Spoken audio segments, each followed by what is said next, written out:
Bonjour à tous, pendant un an je vais vous présenter un film par jour, soit 366 films dans l'année. Aujourd'hui on est au 91e film, FL.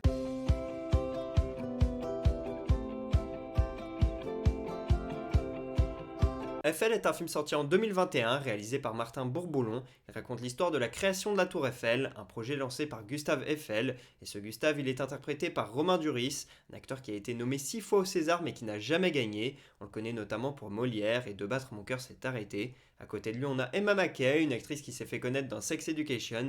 Et je trouve, en tout cas en regardant ce film, qu'elle ressemble énormément à Margot Robbie. Et Greta Gerwig, elle a été d'accord avec moi, puisque dans le film Barbie, lorsque vous voyez Barbie en physicienne, vous voyez Emma Mackey et non pas Margot Robbie. Le réalisateur de ce film, c'est Martin Bourboulon, qui est connu pour Papa ou Maman 1 et 2, et puis également pour Les Trois Mousquetaires, qui a plutôt bien marché l'année dernière.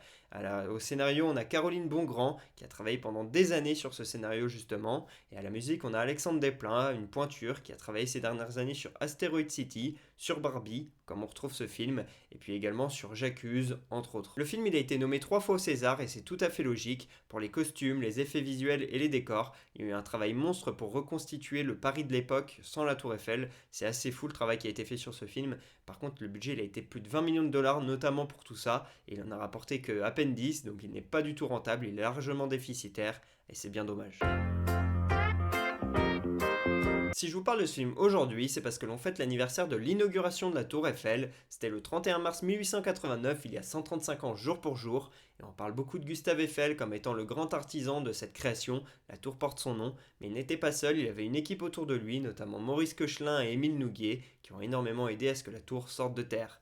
Et il faut savoir que, bien sûr, on la connaît comme étant un lieu touristique immense, plus de 300 millions de visiteurs dans son histoire, mais ce n'est pas tout, c'est également une antenne pour la télévision et la radio. Et d'ailleurs, cette antenne, elle a été agrandie en 2022, c'est pour ça que la tour ne fait plus de 312 mètres comme à son origine, mais aujourd'hui elle en fait 330. Et avec ses 312 mètres, en 1889, elle était la plus grande tour du monde. Ça a duré jusqu'en 1930, jusqu'à ce que le Chrysler Building voit le jour à New York. Et à partir de là, il y a eu des tours de plus en plus grandes.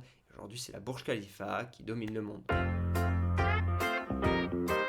Ce film, je l'ai vu en salle lors de sa sortie au cinéma. Ce qui m'avait attiré, c'était déjà qu'il parlait de la Tour Eiffel, un monument que j'avais monté 2 ou 3 fois et qui est forcément grandiose. Je voulais en savoir plus sur Gustave Eiffel, de quelqu'un dont on parle tout le temps, mais au final que je ne connaissais pas forcément. Et puis je venais d'arriver à Paris, et donc pouvoir découvrir Paris sous un autre angle grâce au cinéma, c'était très cool.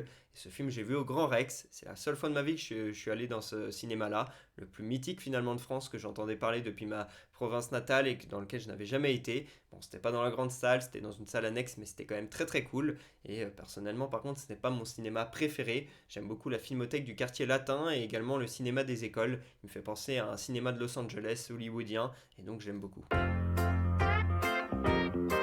Je mets un 17 sur 20 à ce film. Le point positif, c'est qu'on en apprend plus sur la création de cette tour Eiffel. À l'époque, il y a des gens qui étaient contre la création. Ça peut paraître fou aujourd'hui quand on sait que c'est un tel monument, mais on comprend pourquoi. On voit les conditions des ouvriers qui sont catastrophiques, hein. Il y a zéro protection. Quand tu es au premier étage à 50-100 mètres, si tu tombes, tu meurs, hein. C'est pas comme aujourd'hui où il y a les harnais, etc. À l'époque, il n'y a pas de protection. Donc ça permet aussi d'en apprendre plus sur toutes ces choses-là. Par contre, ce que je n'ai pas aimé, c'est qu'il y a une histoire d'amour qui est plutôt bien faite dans le film, qui est assez cool, mais elle n'est pas vraiment, elle n'a pas vraiment eu lieu dans l'histoire vraie de Gustave Eiffel. Et je trouve ça vraiment dommage d'avoir rajouté des choses pour la fiction, alors que moi j'aime vraiment les films d'histoire vraie qui racontent les vraies choses qui se sont passées. Et je n'aime pas quand il y a des choses fausses qui viennent d'agrémenter le film. Donc dites-moi vous ce que vous pensez de ça. Mais bon, je mets quand même un 17.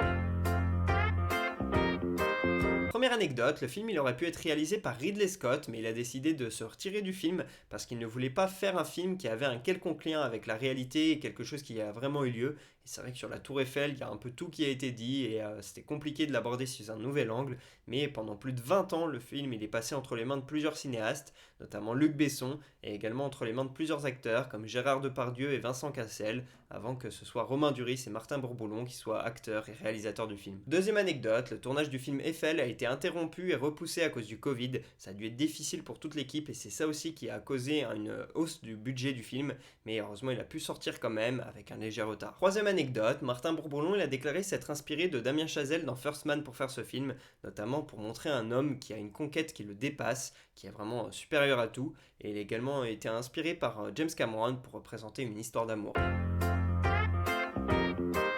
Voilà pour ce 91e épisode d'Un jour un film, j'espère que je vous aura donné envie de regarder Eiffel. Pour ma part, je vous dis à demain pour parler du 92e film de l'année, et pour que vous sachiez quel film on va parler, un petit indice, Autocratie.